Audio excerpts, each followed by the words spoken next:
Nathalie Yamb est une femme discrète, mais très puissante. Dans sa ville de Zoug, on pourrait croire qu'elle est une parfaite anonyme. Mais ne vous y trompez pas, sur les réseaux sociaux, c'est une véritable star. Quelques pas de danse, un sourire étincelant et un smartphone toujours en main. À 53 ans, l'influenceuse suisse affole les compteurs avec plus d'1 million d'abonnés. Mais derrière ces photos tout sourire, se cache peut-être une face beaucoup plus sombre. Depuis la guerre en Ukraine, ses prises de position interrogent. Les États-Unis l'accusent de lien avec la Russie et le groupe paramilitaire Wagner, et la France l'a même interdite de territoire. Qui se cache réellement derrière celle que l'on surnomme la Dame de Sotchi? Nous avons mené l'enquête.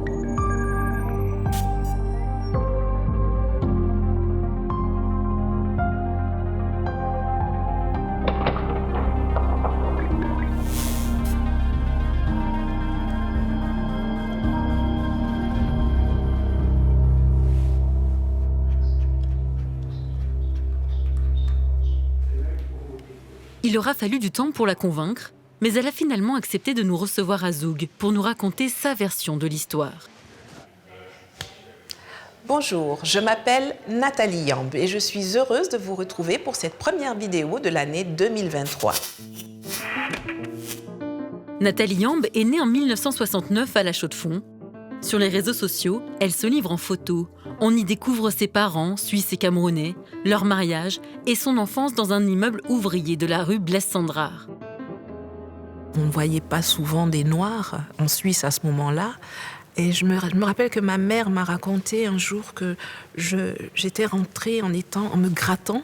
Donc j'essayais de devenir blanche en me grattant parce que on me disait que j'étais sale et j'étais la seule qui était différente des autres. La Chaux-de-Fonds, c'est pas une grande ville, hein, c'est un petit bled. C'est cette différence qui a forgé son caractère. À 8 ans, sa famille quitte La Chaux-de-Fonds pour s'installer au Cameroun. Un pied sur chaque continent, elle étudie le journalisme et décide de militer pour l'émancipation de l'Afrique. Fichez la paix aux pays africains. On ne veut ni de votre pseudo-générosité, ni de votre présence militaire, monétaire, économique, diplomatique et humanitaire chez nous. Allez aimer quelqu'un d'autre. Vous allez fouiller les livres d'histoire que l'on enseigne dans les écoles en France. Vous ne trouverez aucune trace de la barbarie avec laquelle les colons français ont brûlé, tué, égorgé les populations et indépendantistes camerounais. Des phrases chocs qui séduisent plus d'1 million d'abonnés à travers le monde, dont cette lausannoise, connue sous le pseudo d'Aganisha. Pour elle, Nathalie Yamb est un modèle à suivre, une femme dont le discours peut changer l'Afrique. Ça faisait longtemps qu'on attendait une voix comme ça. Elle dit ce qu'on pense tous. Elle utilise les mots qu'il faut. Et ça parle beaucoup aux gens. Et c'est très important. C'est ça, je pense, qui fait qu'elle cartonne, ou en tout cas, elle est pertinente et elle parle à tout le monde. Et Nathalie Yamb fait du panafricanisme populaire. Le panafricanisme, c'est le cœur du combat de Nathalie Yamb. Ce mouvement vise la souveraineté et l'unité du continent africain. France dégage, la revendication des panafricains est claire, et partout où la France recule, le sentiment pro-russe gagne du terrain. L'Afrique est devenue la cible d'une guerre d'influence qui se joue à travers les réseaux sociaux. Le groupe paramilitaire Wagner, bras armé de la Russie, s'appuie sur des comptes panafricains pour diffuser en boucle ses petites vidéos de propagande. Nous sommes les démons de Macron. Maintenant, c'est notre pays. As-tu besoin de renfort, mon ami?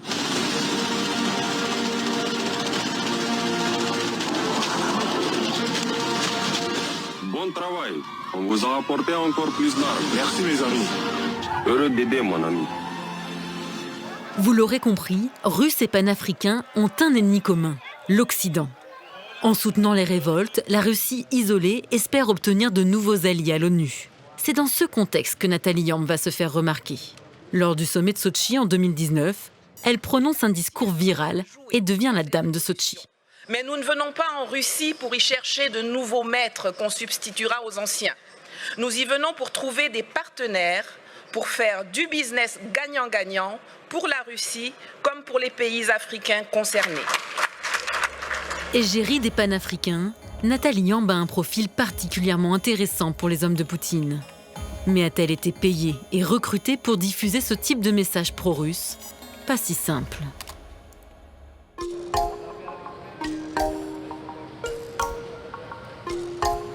Pour continuer notre enquête, il faut se rendre au Cameroun.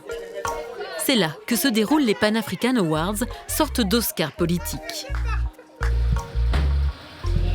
Et à Douala, la star c'est Nathalie Yamb. Dès son arrivée, c'est un tourbillon de photos et d'admirateurs. Quittez. Venez les filles. Bon, celles qui savent qu'elles sont grandes restent derrière. Celles qui connaissent qu'elles sont petites n'ont qu'à me rejoindre.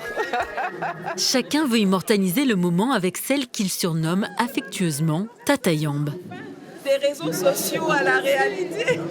On le fait ensemble. Paul Ella est l'organisateur de cet événement. Pour lui, la Suissesse est la personnalité en vue du moment. Nathalie Yamb, incontestablement, c'est une icône du panafricanisme. Et l'invité, c'est tout un symbole. C'est quelqu'un qui a pris son bâton de pèlerin pour justement, contre vents et marées, dénoncer les injustices qui se présentent face à l'Afrique depuis bien trop longtemps aujourd'hui. Et justement, l'objectif du travail de Nathalie Yamb, c'est d'amener les Africains à prendre conscience de ce qu'ils sont et d'arrêter en fait de se laisser lire dans le regard des autres. Sur scène, Nathalie Yamb tire à boulet rouge contre la France, appelle à boycotter les médias occidentaux et renverser les régimes soutenus par Paris. Ici, aucun drapeau russe, mais l'ombre du Kremlin ne semble jamais bien loin. Je pense que beaucoup dans la salle ont entendu que j'étais l'influenceuse à la solde de Poutine, l'influenceuse à la solde de la Russie. Cette étiquette d'influenceuse pro-Poutine l'agace au plus haut point. Cela sous-entend que les Africains sont incapables de se battre pour leurs propres intérêts, de penser par et pour eux-mêmes. Que nous sommes des gens qui ont pour vocation d'être soit la marionnette de quelqu'un, soit la marionnette de quelqu'un d'autre. Donc je trouve ça dénigrant, raciste, méprisant. La polémique est rapidement balayée. Nathalie Yamb préfère nous emmener faire un tour dans un tout autre décor.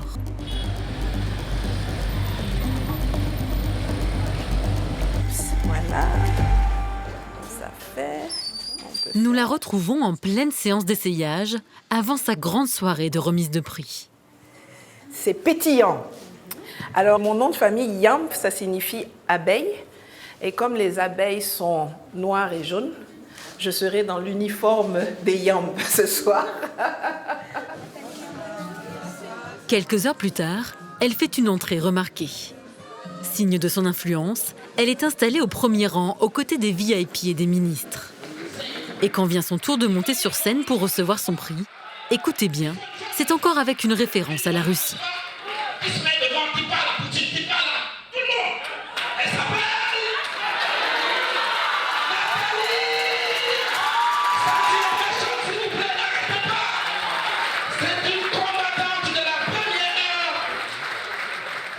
Pour comprendre la star des panafricains, il faut s'intéresser à son entourage. Sur les réseaux, Nathalie Yamb s'affiche régulièrement avec un autre influenceur, Kémy Séba, qu'elle présente comme son frère de sang. Mais vous allez le voir, cette proximité inquiète au plus haut niveau.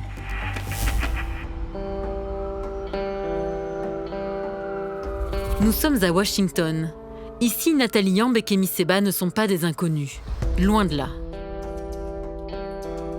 Fin 2022, le département d'État, l'équivalent de nos affaires étrangères, publie ce communiqué intitulé « Campagne de désinformation en Afrique ». Nathalie Yamb et Kémy Séba sont présentés comme des maillons essentiels du réseau d'Evgueni Prigojine. Une accusation lourde de sens car Prigojine, c'est le fondateur du groupe Wagner, un groupe classé organisation criminelle par les États-Unis.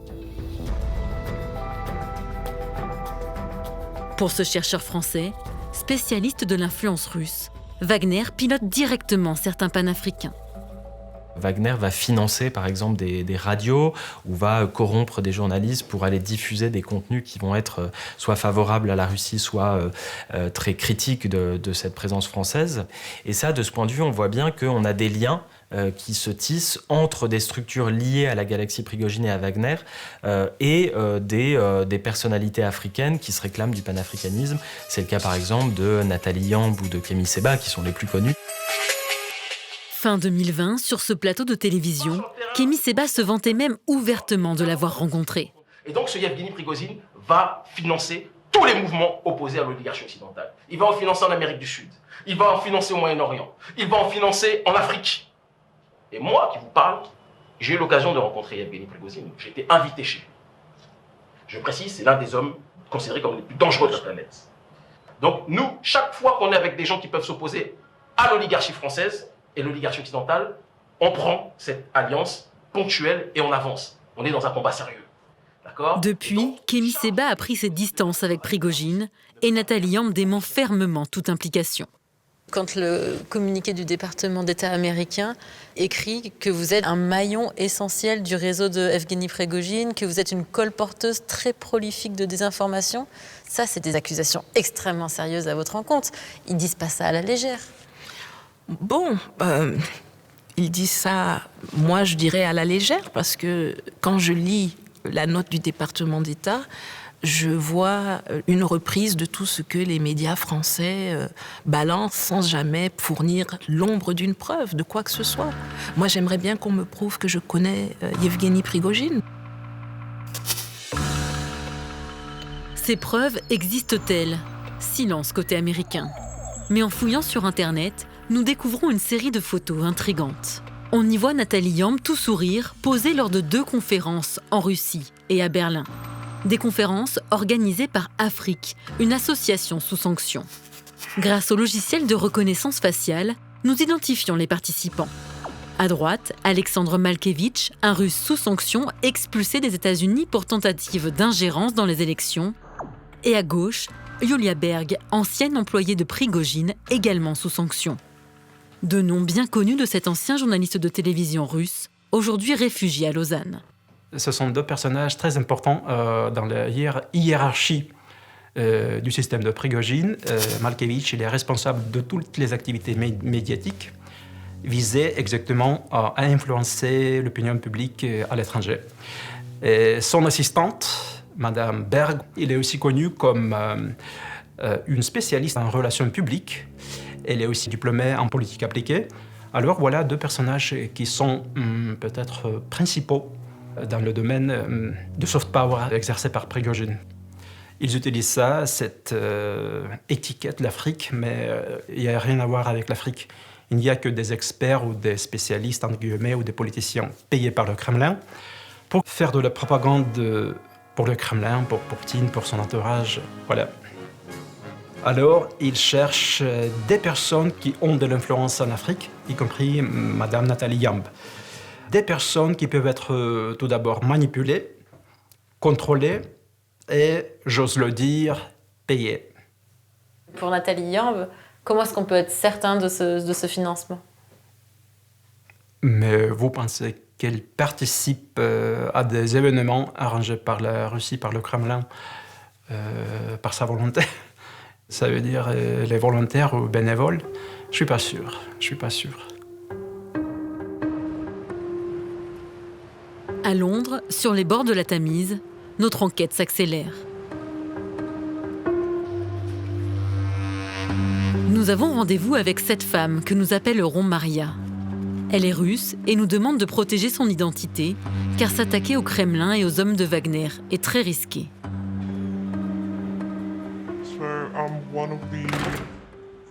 Je suis l'une des enquêtrices du projet d'investigation appelé le Dossier Center. Notre objectif principal, c'est d'enquêter sur les crimes commis par les cercles proches du Kremlin. Maria nous transmet des documents internes au groupe Wagner, obtenus grâce à une fuite de données. On y découvre d'abord le passeport camerounais de Nathalie Yamb, ainsi que des lettres d'invitation comme experte pour l'association Afrique. Et un peu plus loin, ce document extrêmement intéressant. On peut y lire qu'Afrique est un outil de soft power. Les experts sont payés pour publier des actualités et promouvoir l'agenda russe. Une phrase attire particulièrement notre attention. Le financement se présente sous forme de dons anonymes en crypto-monnaie. Impossible donc de trouver la moindre preuve financière, mais ces indices sont importants. Nathalie Yamb fait partie, ou du moins faisait partie, de la structure appelée Afrique. Et Afrique est sous sanction.